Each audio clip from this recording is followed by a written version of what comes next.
We'd like to welcome all the parents who are on the call and also welcome our presenters, Sarah Vanderbeck from the Historic Downtown Campus, Jennifer Tumsuden from the Merle-Smith Campus, Sue Das from the Swain Campus, and George Andrico from the Historic Downtown Campus as well. I'm going to hand it over to them.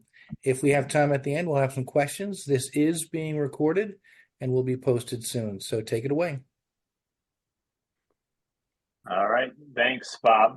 We are excited to be here, as Bob said, and this is an exciting topic of Advisory and Character Building 101. Bob, thanks for that introduction. And really what we're looking to do tonight is provide you with an opportunity to look at what does that mean? You know, what are we talking about when we say character building and advisory model across 3 different campuses? So what we'll set out to talk about tonight is, first and foremost, what is advisory and homeroom model and why does it matter? Second, how do we build character through programming such as an advisory or homeroom model? And third, how is community being built across 3 different campuses that we have right now? So in general, I'll just start by saying, all of us on the call firmly believe that the advisory experience is a true hallmark of independent schools in general. Our advisory and homeroom model allows for a single adult to really be the person in charge of that student. And it allows them to have someone they can connect with, someone that goes the extra mile to know what they like, what they dislike, learn what makes them tick, recognize when something is off, take care of them academically and socially and much more. And the great thing about it is it's a relationship that's built that's not tied to class performance, but really grounded in getting to know and value and see the student for who they are and help them be their best self at all times at school. So tonight you'll hear from various leaders of all 3 campuses, and you'll definitely see a lot of similarity in the models that we create and that we operate on our campuses, which makes a lot of sense given that, all of our practices are best practices that allow us to help students be all that they can be. Yet they'll still present differences as we cherish on our different campuses to make us who we are. So what you'll hear tonight are really kind of, when we say advisory model, we'll talk about being in an actual advisory or homeroom, different things that happen at the beginning of the day, the end of the day, during the day. And then we'll also talk about some larger group settings and pieces like that. So overall, we have lots of spaces on our campuses and different forums in which we practice character building throughout the day. In addition to our regular classes, whether that's being in preschool or even in 12th grade, all of our students have that ability to play and connect in smaller group settings and then also larger venues. And those are things that you see in the middle of the screen there, such as assemblies or town halls, as they call them at Swain, or chapels, as we call them at the Merle-Smith and Historic Downtown Campus, and class meetings. These larger community events relate to the themes of our homeroom time and morning times, as well as our advisory group meetings and the smaller group meetings that happen as well. So the advisory and community spaces all work together to help provide really an authentic sense of community and develop things such as important skills such as empathy, citizenship, and integrity. So really looking at this, when we look at the left here, when we talk about a homeroom or morning meeting, you'll hear extensively about that when Dr. Vanderbeck, Dr. Doss, and myself talk about what that looks like at a lower school and beginning school and middle school level, where you hear that terminology more frequently. And then we'll also kind of right now dive into larger community venues. When we talk about that, we talk about things like town hall, which is a Swain term, really, which are things such as divisional meetings where beginning school, lower school, middle school at Swain have these whole group meetings with Dr. Doss and Mrs. Transition, and they talk that occur every other week. They do things such as whole group character building. They build expectations among students and the community. They create group activities to create bonding opportunities and also education in that sector, which is kind of very similar to what we do on the historic downtown campus and Merle-Smith campus with chapel, right? So chapel and kinder chapel, they're really a way that serves as an opportunity to keep our community together, to help our community learn and celebrate and build character and build cultural diversity and appreciate those within our community even more. Those types of lessons extend into regular classroom lessons. They extend to an advisory model during the day. And given that we have it weekly and students from 1st through 8th get that experience in the downtown campus and 9th through 12th on the Merle-Smith campus, it really parallels the town assembly or town hall at Swain and other whole group activities. And then, of course, we have things such as whole grade level meetings, whole classroom meetings, or class meetings in general, where really that might be like a 6th grade meeting where they all get together with the dean or director, assistant director, as well as upper school, different grade level meetings as well. And then more at the Merle-Smith campus, there's also advisory group meetings where there's 50-minute periods where advisors and advisees meet weekly. They have different kind of curriculum that they go through in terms of skill building and activity, which you'll really learn in a little bit is very similar to what happens on the other two campuses as well. So tonight's presentation on advisory and community building is rooted in 4 key areas that we hope to instill in all of our students across the 3 campuses. And of course, the first one is community. And at Moravian Academy, we cherish a strong sense of community, and it's a core value, right? So having a sense of belonging to a community provides important psychological safety, and we need that for teaching and learning. On the Swain campus are all the students from preschool to 8th grade occupy one expansive building where spaces such as the library, the music room, gym, the dining halls are all shared by every student.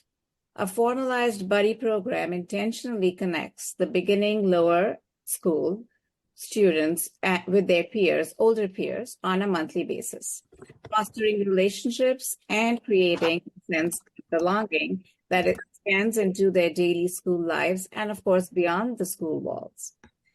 And examples that, comes to mind are our 7th grade students. When they pass our kindergartners in the hallways, their smiles and the way they wave their hands, you have this lasting relationship building right there.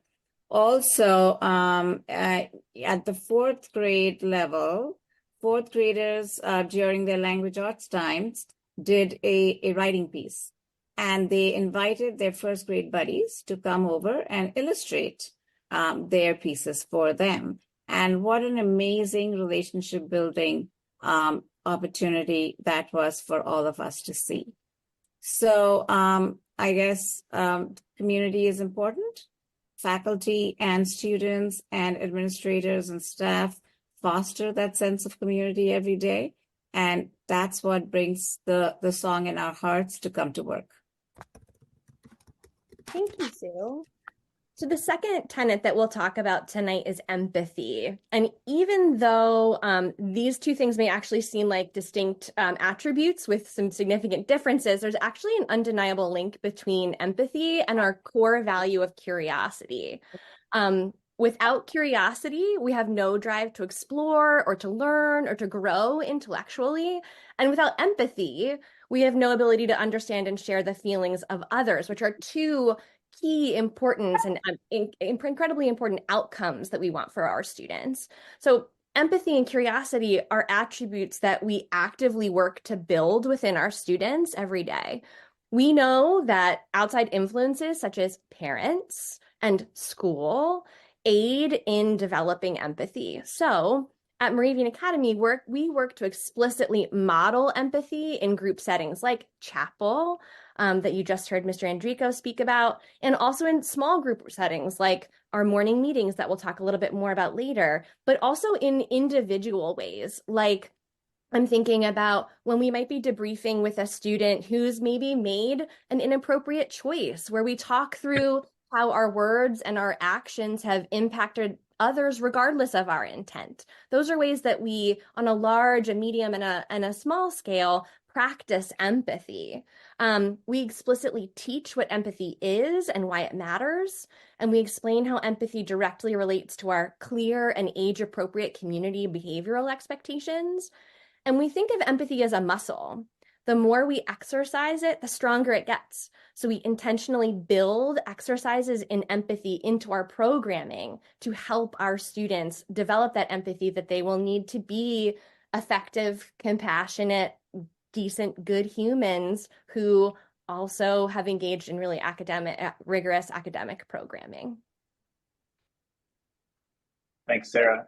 The third one that we're looking at tonight that you'll see over and over again is citizenship, which we've defined as the quality of an individual's response to membership in a community. And when I think about this, it's one thing to be a member of a community, but I like to think of it as, what can you specifically bring to the community? What value are you bringing to that community, and what can you be, and how can you affect it in a positive way? And at Moravian Academy, we spend lots of times in programming, providing students with skills and tools that allow them to try and create the community that we want to see. But ultimately, it's going to be up to our students to make that happen. And for example, on the historic downtown campus and all of our campus, I know for sure, we spend a lot of time talking about building a community of belonging and appreciating diversity. And for example, that spurred a couple kids on our campus to start a Black student union from scratch and get others involved, right, and run with that and take that to the next level of being a member of our community. And we teach our kids to support others within the community. And, we have kids race to sign up for community service groups that go out into the public and to the wider community and play games and sing songs with people from the elderly community. And that's the type of membership that we hope to see in the community. Mm-hmm. Now I'm going to talk about integrity. So of course, our personal values are being shaped throughout our entire childhood, right? But by the time someone reaches adolescence and the Merle-Smith campus, they really have a sense of their moral principles, what makes them feel good, what makes them feel uncomfortable.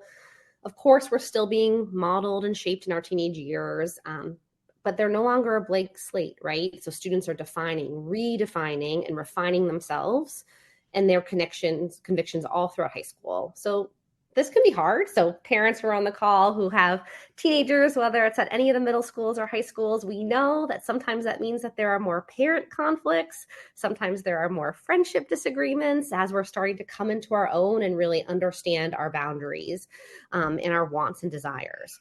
So on the Merle-Smith campus, our class meetings and advisory meetings offer a lot of opportunity to define and claim one's own values and to practice setting those boundaries. We also have policies in place to guide students through learning processes that will help them act with integrity. So one very clear and important example of this is our academic integrity policy, which includes, our expectations for citing others' works, how we used approved resources, how we submit our own ideas, right, that are coming from our own brains, not anyone else's. But yet we provide a structure where kids won't be devastated by making a mistake like they might on the college front, right, where they learn what is acceptable and what isn't to really prepare them for the rigors that are expected of them in college. I think that's we're switching to our next slide, Bob. Thanks. Great. So here we're really getting into the nitty-gritty of what the advisory model looks like on each campus. And what you'll notice as we talk is that the advisory model looks similar across the historic downtown campus and the Swain campus, as Dr. Das and I will discuss over the next 2 slides, which really makes sense given the fact that we share these pillars of strong community building. So the beginning school and the lower school advisory models have similar components across the divisions and across campuses, but do vary in ways that meet students where they are developmentally. Similarities across the divisions provide familiarity for students as they progress through the grade levels and provides structures, routines, and common language that support student success. So what they're hearing in kindergarten in terms of language, but how we talk about how we treat each other is familiar when they get to first grade, and they have that familiarity of like, oh, when they're talking about keeping my personal space, that looks like keeping my hands and feet to myself. And that's how I maintain a respectful distance between myself and my peers. So it's that common language and those structures through which we communicate them that are familiar across divisions. So we, on both campuses, focus on beginning our day in a positive way. Students are greeted with a smile and teachers expressing how genuinely happy they are to see your child that day. A teacher might engage in a quick conversation that focuses on something the student told them the day before, or maybe like a connection that they have. It could look like, hey, how was your soccer game? How was chess yesterday? I know you were feeling nervous. How did it go? In the fall, in the lower school, you might hear in a kindergarten classroom or a lower school classroom, you might hear teachers and students either celebrating or maybe lamenting an Eagles game together on a Monday morning as they enter the classroom. It's really about that genuine connection as soon as they step into the building of, I am so happy you're here, and that individual connection between the teacher and the student. The advisory model also provides consistency, routine, and predictability, which are those hallmarks of psychological safety for students, in conjunction with a close connection with that teacher, that person that cares about them and knows them so well.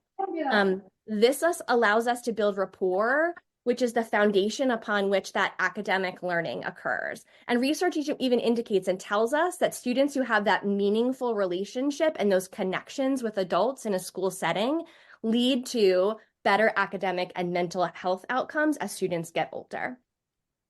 So on the historic downtown campus, the beginning school advisory model looks like, as I said, students being greeted warmly at the door. I immediately think of Mr. DeCusatis greeting students at the CE building, handing them off to Mrs. Burkaw, Mrs. Bauer, Mrs. Harshman, and students shaking Mrs. Harshman's hand as they enter the classroom. It makes me think about Senora Cook greeting all of the students who come through the Deswines walkway in Spanish, and really just greeting students in that warm, friendly manner to make sure that they know that they are welcome and they belong in the morning.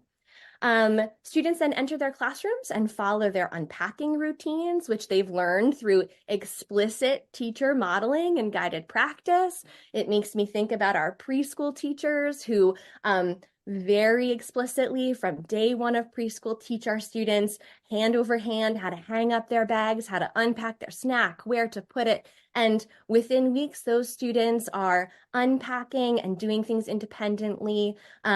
Those routines are powerful and that consistency is powerful. Teachers review the expectations for student behaviors when they come into the classroom. They are entering and sometimes they will go immediately to a center. So teachers will explain to students exactly what they're looking for them to be doing so that students know how to meet those expectations. And then often the day begins with a morning meeting. And this morning meeting allows for community building, but also provides opportunity for student leadership and choice. So students will typically gather with the teacher on the rug, typically in a circle, and students will then engage in a greeting. Teachers in the beginning school, as early as preschool, explicitly model and teach students how to appropriately greet each other using eye contact, appropriate voice volume, and voice inflection for when we're greeting each other. As students grow more comfortable, the teacher gradually releases the responsibility to students who become more independent in initiating that greeting each morning during their circle. When students have mastered that skill, often teachers will provide the students with different options they can engage in during that greeting. This could look like walking across the circle to a peer, greeting them in that appropriate manner, and then engaging in like a quick mirror dance before the next student moves on to greet another friend. So the greeting portion of the morning not only builds important social skills, but it also builds relationships between students and fosters that sense of community. Students will then be led in a share out where teachers provide a short prompt for each student to speak to. This could range from share something from your weekend to describe something that makes you the happiest. And again, this builds confidence, relationships, those verbal skills, and again, that community. So those are our typical morning circles, but we also engage in community building through our advisory model, through sharing the experience of our Moravian Academy broadcasting company in the beginning school and as well as the lower school where it's produced, directed, and anchored. So in the beginning school, students will still sit together. They will watch the Moravian Academy broadcast led by the fifth graders, and sometimes the kindergarteners or the pre-K students will even have opportunities to go on MABC and showcase some of the learning that they're doing during the day. It's a really exciting part of their day where they feel a part of the larger community. And I'll talk a little bit on the next slide when we talk about lower school and highlight some of the ways we build character through MABC. So Sue, I can hand it over to you and you can kind of highlight how the advisory model looks on the Swain campus. Thank you, Dr. Vanderbeck. Very well said. And, as you were talking, I was having flashbacks of how we greet our students, the beginning school students, right at the beginning school gate. I am one of the greeters each morning together with Mrs. Matan, the preschool teachers, the pre-K teachers, And that is the highlight of my morning, frankly. So what happens is, the eye contact, the firm handshake, all of that it fosters the trust in the adults and the ability to understand oneself, I think, as they walk through. And already from September to now, one can see the leaps and strides that they have taken, right? So at Swain, we focus on building lasting relationships, and we use the responsive classroom model across all divisions during our morning meeting times. And responsive classroom is research-based. It's very student-centric, and it deals with, social emotional learning, targeted character development work. And as Sarah was mentioning, fostering independence in each and every student so they're able to go on to the next step. And as you can see, the routine, the arrival is very important. Our youngest learners by now are able to very successfully unpack, take their names, make sure they put their names in the right spots, take out all of their snack, and the teachers with minimal teacher assistance, I have to say. Just so it's amazing how a little cue, a little tap on the shoulder, and they're ready to go. And that's an important thing. So morning meeting, as Sarah was saying, in the responsive classroom model begins right in the rug area, in a circle. The morning message is quite an anchor, and the teachers, have poems and chants together with building activities, team building activities. Like, for example, one that is very close to my heart is throwing, rolling a ball to a friend and saying, good morning, Sarah. How are you today? And then Sarah will,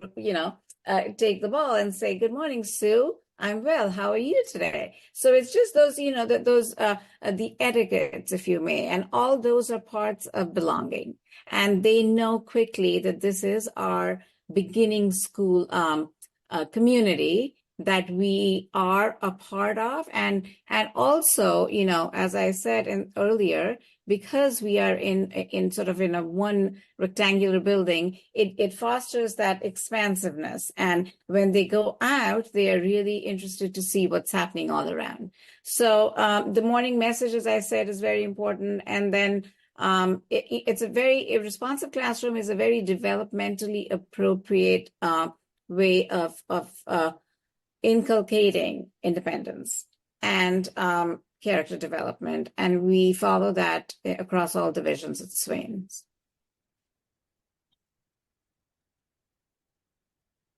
Okay, so shifting a little bit to the lower school, on the historic downtown campus, the lower school students are both greeted at the exterior door and also at the interior door. It is truly one of my favorite parts of the day. So the students in the lower school building are often greeted by myself, Miss Nordmeyer, who was our director or our coordinator of learning services, and our school counselors. Really greeting students each morning allows us to keep a pulse on each student. We are able to then notice when a student comes in and seems off, and then we're able to follow up. Hey, I noticed that you're seeming pretty tired this morning. How's everything going? Is there anything I can do for you to help you support you through your day? Really just knowing our students and knowing them really well. Again, the advisory model in the lower school is focused on positivity, that rapport building, and those hallmarks of psychological safety, of that consistency, the routine, and the predictability of a student knowing exactly what's going to be happening when they step into their classroom. We're continuing to build that rapport as the foundation upon which we're learning. And it is also true in the lower school, individual homeroom routines may vary slightly, but the general advisory template remains similar. In both the beginning school and the lower school, morning meeting is often conducted on the rug with students seated in the circle. However, as students get older in the 4th and 5th grade, that may vary by the teacher and also the class composition, and kind of feeling students at the beginning of the year what that looks like. So Again, students are greeted at the door by the teacher. The students have a set routine that they follow each morning. And that includes unpacking, communicating dismissal routines, and engaging in their morning work. So morning work is often tied to either a lesson that's coming up that day or is tied to the message that will be covered during morning meeting, and give students a preview or almost like an opportunity for them to dig into the schema in their brain and pull out some information prior to beginning morning meeting. The lower school morning meeting follows a similar routine to the beginning school structure. As I said, we have that familiarity moving from division to division, but shifts to meet students where they are developmentally. So the greeting still requires students to exhibit those appropriate pro-social behaviors like making eye contact and greeting each other appropriately, but also allows for students to incorporate some fun interactions into their greetings. The teacher then leads the class in a share activity. And this could look like a student describing their perfect day in one word, or describing how a friend has helped them that year. And again, they're tied to that like greater purpose of character building. The students then can engage in an activity together. This could look like a skill-focused game or a collaborative activity, followed then by the message for the day. All told, morning meeting lasts approximately 10, 12 minutes and is run super efficiently. Students then review the daily schedule, which for those of you who were with us last year on the historic downtown campus was an 8-day rotating schedule, but is no longer this year. So they have a little bit more predictability in what their days look like. And then they begin their academics for the day. It's really like this beautiful, positive community start to our day. But on the historic downtown campus, we don't just leave the character development to morning meeting. We also incorporate into our Moravian Academy broadcast company and our second step curriculum. So at 10:05, as I was describing for the beginning school, our 5th grade runs a fully written, produced, and anchored news program for the 5th grade. And it is not just the happenings of the day. It's not just announcements. It really is a collaborative effort of the 5th grade and the rest of the lower school to provide rich programming. Some students present passion projects that they've been working on, or some students will come on and present about a community service project that they're involved with. We watch it together. It's this communal time where we're all engaged in the same thing at once. It also highlights character education. Excuse me. Dr. Mahone comes on for the Mahone Minute, where she highlights commendations where students, unbeknownst to them, have been nominated for a commendation, where they have an adult or even a student has noticed them engaging in an exceptional behavior, often centered in kindness. And so Dr. Mahone will present them with a commendation in front of their peers. Every day there's a quote of the day that is often linked directly to some type of character education. There's community service announcements and also follow-ups to chapel topics that sometimes Dr. Mahone and I will speak to as well. So it's a really beautiful community moment that's actually student-driven and student-led. Lastly, and Mr. Andrica will speak to this in more detail when he gets to the middle school, we also use a second step curriculum as an extension of our advisory model. This is a well-respected and evidence-based curriculum that provides the tools necessary for students to succeed in school and life. Things like problem solving, conflict resolution, building and maintaining friendships, and those really important executive functioning skills. So students at the lower school engage in second step with our school counselor, Mrs. Economopoulos, on a weekly or a bi-weekly basis, depending on their age. And really all of this is to build on the benefits of an advisory model, where we provide structured environment for students to develop social skills, including empathy, self-awareness, and relationship building, fostering a sense of belonging within our school community, and creating small groups where students connect and they feel valued and accepted. Incorporating lessons and activities focused on that character development, where we focus on responsibility, respect, determination, perseverance, helping students to become those well-rounded individuals that we're looking for them to be. And really aiding teachers in identifying signs of social, emotional, or academic struggle early on. The advisory program aids teachers in knowing students incredibly well and being able to intervene early to the benefit of our students. So, Sue, would you be able to speak then to what this is looking like on the Swain campus? You've spoken so much about it that you've taken some words from me, but it's the same idea. Our lower schoolers are greeted right as they come out of the door. They're at the car doors. Mrs. Transition is there with her, smiling and shaking hands.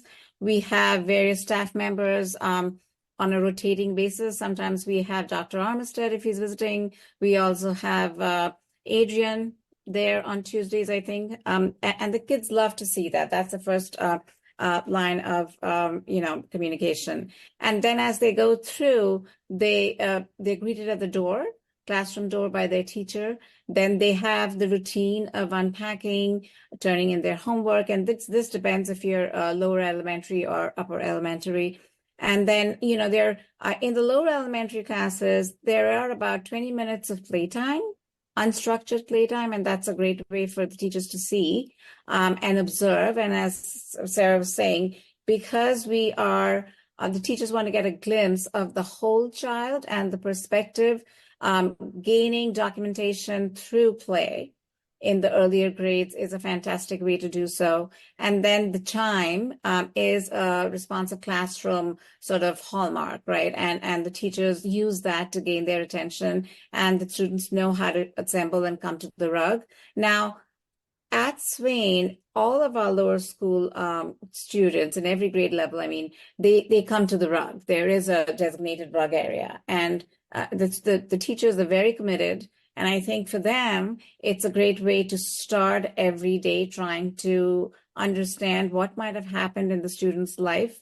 Were there any struggles with homework, or, Johnny, what did he just do? What did he have for dinner? And so I think it starts in a very natural way, and then it evolves into the routine and into the morning message. In the upper grades, that may look like work that they might have to turn in that was unfinished, or an announcement about a test that might be coming in, or there might be a vocabulary of the day. And some teachers, they have a little prize for kids who can figure out what the meaning might be. In the lower grades, it's more, as you heard, in the beginning school, and it's still around games and building the social emotional ideas of empathy and gratitude. And sometimes they are done thematically, and it ties in very well with our social emotional classes,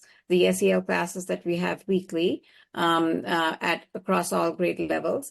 And also we have character development in the sense of engaging them in reading books to them.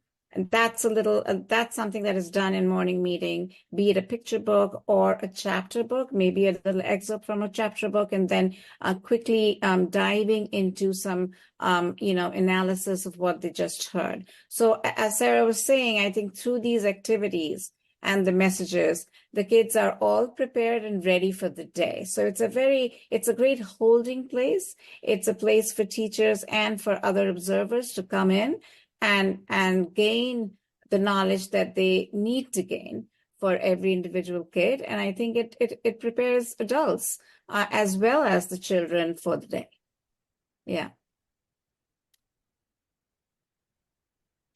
All right, so middle school. I'll speak briefly and then turn over to Sue. And just saying that in the middle school, the goal really is for us to continue to build community and relationships and belonging in this advisory model specifically, and really to have an adult, like we said earlier, who really gets to know your child. So at the middle school level on the historic downtown campus, we typically have a smaller group than lower school and beginning school, right? The average of 9 to 10 kids, and keep it close-knit for that reason. And a lot of what you'll see here on the slide is very similar to the lower school division, right? It's really just an extension of what is a more age-appropriate lower school homeroom that turns into the advisory model, with some things extra added in there, right? That's more age-appropriate. So you'll see a lot of similarities in that. You'll see once again a morning meeting that has a greeting and a share and activity. That is a structure that you'll find throughout the whole historic downtown campus, and but you'll see it more age-appropriate. So instead of calling it a morning circle, they refer to it as a circle of power and respect.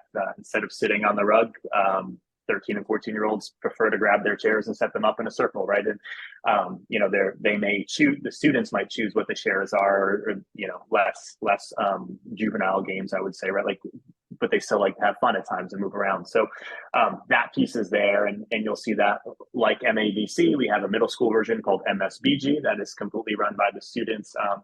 Again, kind of to the next level, a little more things included. In fact, I think just today, Dr. Wright approved our group to travel up to Merle-Smith campus in a couple weeks to go ahead and interview teachers and students on that campus and bring that type of material back to our morning news program that comes on when it runs. So some of that stuff out in the field and things like that, that's really neat.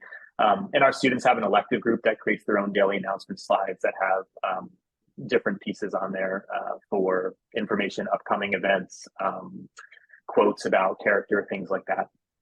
Really where you start to see the difference, though, is in our schedule holding weekly and sometimes daily community and advisory time in addition to the 25 or 20 minutes in the morning. And that's a rotation of the things you see listed here: character education, different types of progress monitoring, grade level meetings, all of those pieces. And really what we look at is going deeper into our character education program, Second Step, which really is a program that equips students with skills and knowledge and a growth mindset to navigate really in the real world. There's units like mind setting, identifying any type of bullying or harassment and what to do, decision making, conflict resolution, things like that. So students are getting about 20 to 25 of those lessons a year that are put on by our advisors in consultation with our counseling team and admin team. Students are also doing, student-led conferences for over a month in there, where they're doing 30 pages on a slideshow of preparing every single class, what goals they have they met those in the first half of the year, where are they looking at for the second half of the year, where do they feel they have the most growth, and all of those pieces taking charge of their learning, and other areas where there's time built in where they sit one-on-one with their advisor and they go over what their current grades are and how they're doing, and giving them previews of where they can make improvements and whether they can advocate for them with other teachers.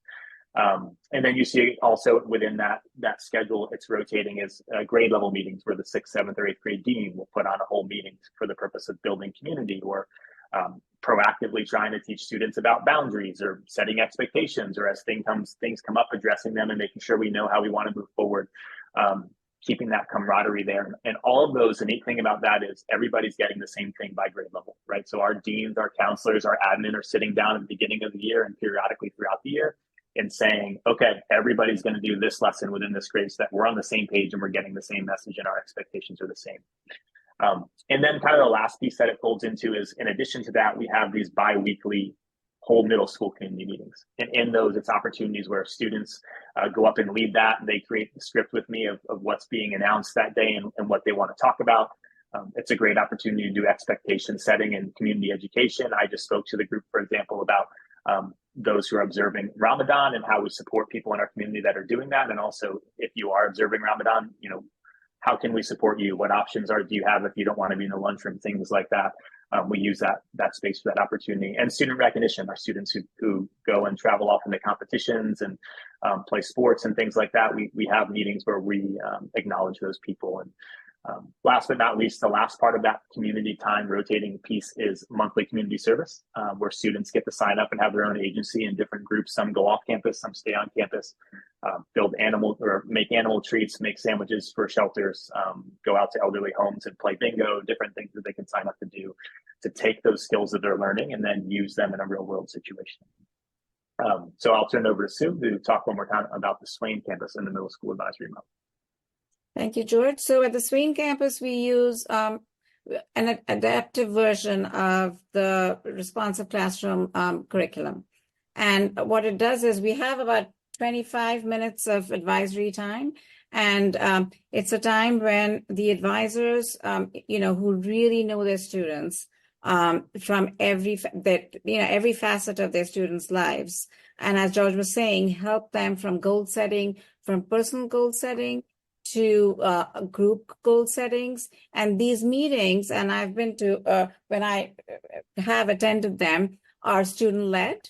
Their agency, their voice and choice is very much present. And it's some, in some advisories, they would have the students pick a topic, and they could, do research on the topic and then present it at the advisories and that would become a week-long activity. And sometimes it would be around, social emotional topics, or it would be around character development, like grit and things like growth mindset and, topics like that. And also, as George was saying, and I'm trying to rack my brains, we do have our bi-weekly community meetings, our town meetings, and those are faculty-led and student-led, and they are around topics of like the women's history, Black, the heritage.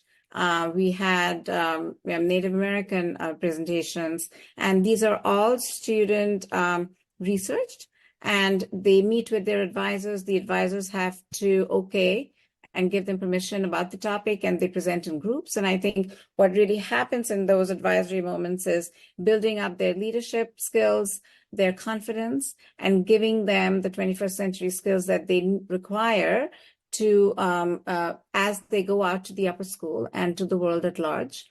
And sometimes the advisories take their kids out and they have team building activities outside on the playground. So that might look like a little, basketball activity, or very simple, but it does have its nuances when you talk to them about it. So on the whole, I think we cover similar threads like the downtown campus, and we do it a little differently. We have 2 days of community service during the year, and that is something Student Council, which is an elective, is trying to take up and make it more of a monthly routine from next year. And I'm really excited to see how that develops. So I think we've touched on all of these activities and things that make the advisory model the pillar and the cornerstone for both our campuses, across the campuses. So we're going to switch over to the upper school. Some of our students had an interrupted middle school experience, as some of you parents will gleefully remember. So they did not get the full benefit of a lot of the programs that you just described and heard from Swain and HTC. And of course, some of our other students in the upper school are coming from other local school districts, out of state, etc. So in some cases, we are providing similar content. I'll join this call just quickly, Charlotte. That was just, so in some cases, we are providing the similar content that was just described, but of course, we're tailoring it for the older adolescents.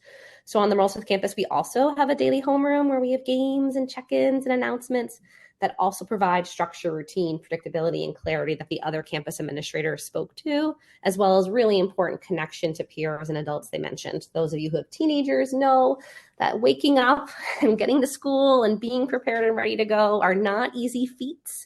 The teenage brain does not love to wake up early and to get right up and at them. And so we really find that this is a really important start to the day where kids are easing in before they have to go directly into academic content.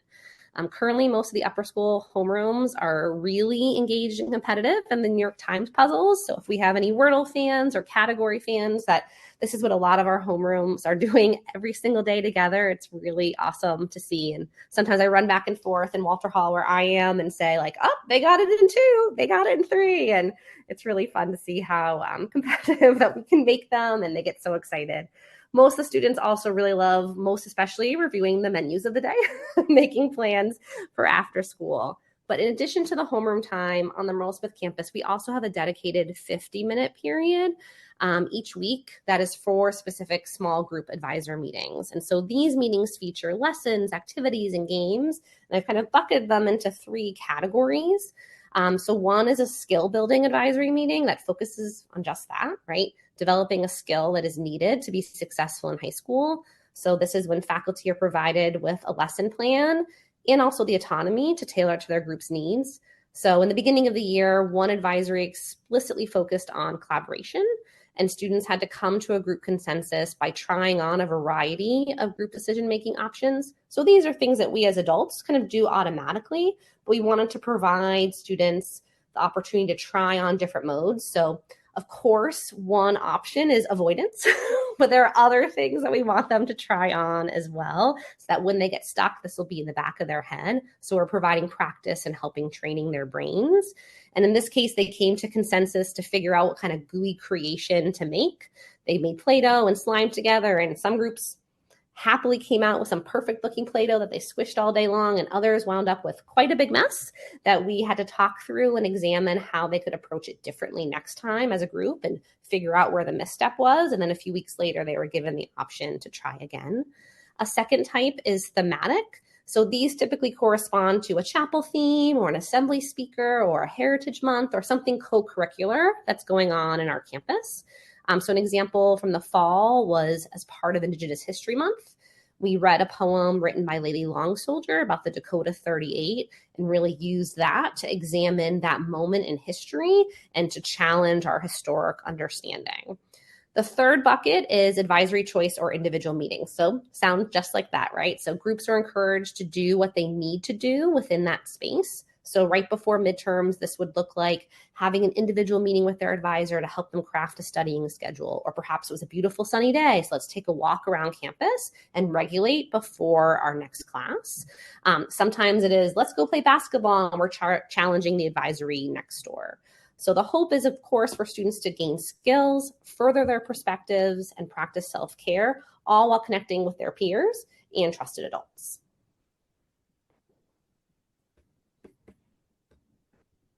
Okay, so all of what we've just described directly relates to our school's core values.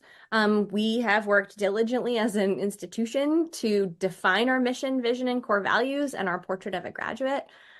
These are the tenets on which we make decisions and live together as a community. We've scaffolded the learning across grade levels so that by the time one of our students is a 12th grader, they have a strong understanding of how to live these values, not just on our campuses within our community, but also when they're out in the world as good stewards of the globe. Our overarching idea is that it's important to have this identity that connects our three campuses as one school, so that no matter where your child enrolls, we value these things, which are not only supported by our academic programming, but also by our advisory model and our character building. It looks different on a day-to-day basis at times, based on your age, but those pillars that we've talked about are all there. So we actively help students to develop skills to engage in the community. That's one of our core values. That strong sense of community is a really cherished one at Moravian. Having a sense of belonging in a community provides that important psychological safety as a key ingredient for that learning to take place. We also know that relationships matter. As a previously stated, feeling connected at more than a surface level opens students up for love and understanding, which is then supported through our advisory model. Students have an adult that knows them deeply and supports them in connecting with their peers, their division as a whole, and the larger school community. Those morning meetings, the chapel experiences, the town halls help students consider how our words and our actions might impact other community members and offers opportunities to make choices that will serve the greater good. Our other core value of integrity. We teach students to act with integrity, which calls us to think deeply about the potential impact of our actions in advance and to be accountable for them afterward. Those high expectations and those high supports. We hold each other to those standards with honesty and with care. We treat each other with kindness and maintain a commitment to the well-being of the community and being right with each other. The core value of integrity asks us to check our actions so that we can then maintain that wholeness of the spirit within ourselves toward each other and within the spirit that connects us all as a whole community. And like I said, we have high expectations of our students, and we also offer those high supports. We ask them to act with integrity, but also understand that students need mentors and leaders who demonstrate that attribute and explicitly teach them how to exhibit it. Through our challenging curricula and programming, we ask students to strive for excellence.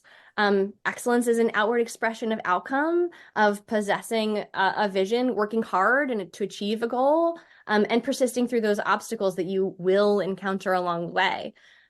Reaching a potential requires support from expert teachers and mentors who often see the potential in a student when maybe they don't have that confidence yet themselves. And that the advisory model allows our teachers to know students so well and to do just that. It's that structure through which we help students strive not only for personal academic excellence, but also how we support them in becoming excellent agents of their own learning. And lastly, we support students through discovering their curiosity. That empathy and the curiosity are intertwined, and they weave that fabric of a child's educational journey. We recognize that fostering curiosity isn't just about igniting a passion for learning, but it's also about nurturing that empathy and the ability to understand the feelings of others. And we know when children are curious, they naturally seek to understand the world around them, including those perspectives and experiences of others that they will encounter. So George will tell you a little bit next about how you as parents can engage in the advisory model. Thanks, Sarah. So really, this is our final slide, and we chose to wrap it up this way because when thinking about this overall, right, creating a strong community and building character really is a team approach. It's not just school. We do our part and we work as hard as we can, but it's truly a partnership between home and school and everybody that affects that child in their lives. So here we thought we'd just come up with a couple reminders of things that you could do, right, and partner with us in ways that really have a long-lasting impact on your child. And the first is that making sure that you're comfortable, reaching out and partnering with your child's advisor or homeroom teacher. It's very important. That's their key role model and advocate for your child. And partnering with them early and often is in the best interest of the development of your child, right? When school and home are in that partnership, it pays dividends. And the more that your advisor knows about what's going on or knows your child, the better that they're going to serve them. And in general, whenever you have a question or a concern or whatever that might be, just a friendly reminder that your advisor or homeroom teacher is that first person that you should always contact, right? And if there's a bigger concern, they'll raise it to us, or you're always welcome to reach out to us. But when you have that relationship, that's someone that you can communicate with back and forth positively. The second one is just staying involved. I know Moravian Academy is a community of frequent communication. We send out week aheads at the middle school level. We send out newsletters for all school and divisional and campus specific. And it's good information to read because it highlights lots of things going on in our community and showcases the type of skills that we're trying to build and instill in our students. And you see those show up in the advisory model as well. Gives you a good idea of what's going on and how you could also possibly replicate what's happening here at home if you choose to do so.